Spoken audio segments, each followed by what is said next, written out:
मुंजय एक शांत और छोटे से गांव में रहता था। एक दिन गांव में एक दिल दहला देने वाली घटना घटी। गांव का एक बच्चा साजन अचानक मर गया। साजन की मौत ने पूरे गांव को चौंका दिया।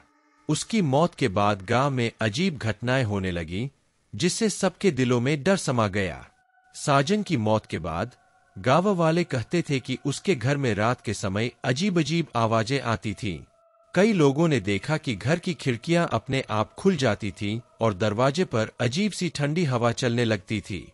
इन घटनाओं ने गांव के लोगों में डर पैदा कर दिया।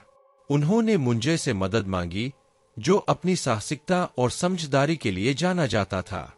मुंजय ने जांच करने का निर्णय लिया। उसने रात के समय साजन के घर की ओर रुख किया। घर का माहौल निस्संदेह डरावना था। दरवाजे को धक्का देकर मुंजय अंदर गया।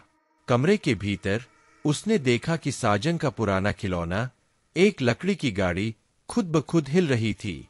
इसके अलावा कमरे की दीवारों पर अजीब तरह की छायाएं चल रही थीं।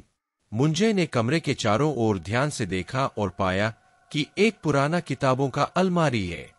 अलमारी में एक पुराना ग्रंथ था, जिसमें एक गहरी लाल बंधी हुई किताब थी।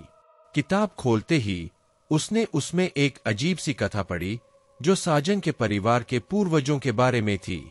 कथा के अनुसार साजन के परिवार के पूर्वजों ने एक प्राचीन व्रत किया था, जिसमें एक रहस्यमय शक्ति को संजोकर रखा गया था।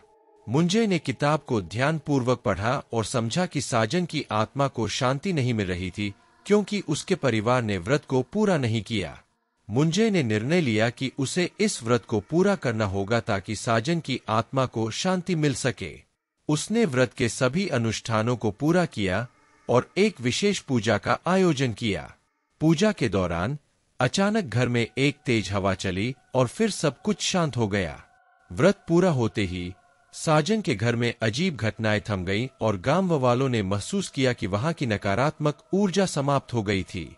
मुंजय की साहसिकता और समझदारी ने न केवल साजन की आत्मा को शांति दी, बल्कि गांव को भी एक नए सुकून का एहसास कराया। गांव वाले मुंजय की बहादुरी को कभी नहीं भूलेंगे और उसकी कहानी पीढ़ी दर पीढ़ी सुनाई जाएगी।